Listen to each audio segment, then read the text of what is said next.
Bah, je vais prendre ça sur scène quand même.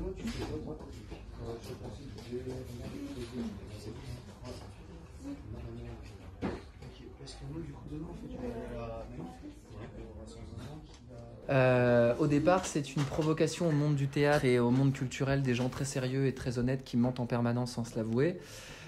Qui est qu'en fait, en gros, sur une scène, il y a que des bourgeois. Enfin, vous allez au théâtre, vous allez au Prato, vous allez machin, il n'y a pas de prolo, il n'y a pas de corps populaire, ou alors des choses très très rares. On parle pas de nos vies, parce que ça intéresse personne, raconte pas ta life.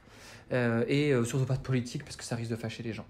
Et donc, du coup, il y a un moment où il y a une partie des gens, dont Franck Lepage en est un le représentant, on dit il y en a marre d'être des clowns danseurs. On n'est pas là pour vous faire rire et mentir en permanence. Le théâtre, c'est politique. Et on va faire monter des vrais gens sur scène qui vont raconter leur histoire, qui vont faire de l'analyse et qui vont faire un objet scénique. Alors, le conflit entre lui et moi, c'est que lui dit, et ça, c'est pas du théâtre. Et moi, je dis, parce que lui dit, le théâtre, c'est pour les bourgeois. Et moi, je dis, c'est du théâtre, mais c'est du théâtre populaire et il faut qu'on réinvestisse le chant. Et puis, une idéologie. Pour moi, être motard, ça voudrait être libre, même plus que ça, être libertaire. Je ne sais pas si vous avez des images des bandes de motards, mais c'est aussi l'imaginaire des blousons noirs, ces jeunes des quartiers populaires qui allaient dans les quartiers bourgeois pour pas se laisser faire, pour pas laisser la ville à ceux qui se l'appropriaient. Pour moi, les motards, c'était vraiment, c'était des bandes, c'était des groupes, c'était une culture. Et ce que j'ai recherché chez les motards, c'était une forme de solidarité, un collectif, une communauté. Bon, malheureusement, on va pas dire que tous les motards sont de gauche, hein.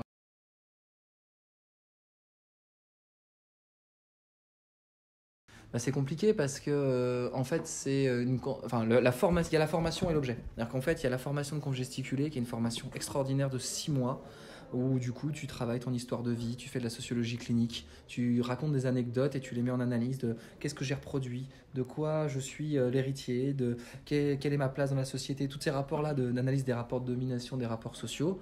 Tu les tresses avec ton histoire de vie. Et donc tu comprends en fait de quoi tu es le produit, qu'est-ce que tu reproduis, qu'est-ce que tu refuses de reproduire.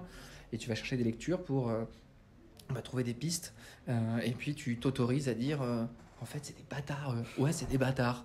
Ouais, ils exploitent des gens, ils les font crever et en plus ils font du pognon sur leur dos. Donc tu as le droit de les dénoncer. Et puis derrière, ouais, c'est à la fois se réautoriser une parole sensible pour des militants. Je dis souvent en rigolant, on a deux profils dans les conférences gesticulées. On a ceux qui savent, mais qui ne veulent pas parler d'eux parce que ça intéresse personne. Et en fait, ils ont bien intériorisé le truc. Et il y a ceux qui savent rien, mais qui ont beaucoup de choses à raconter, qui veulent parler, et qu'il faut réamener à s'autoriser à penser, et à penser politiquement.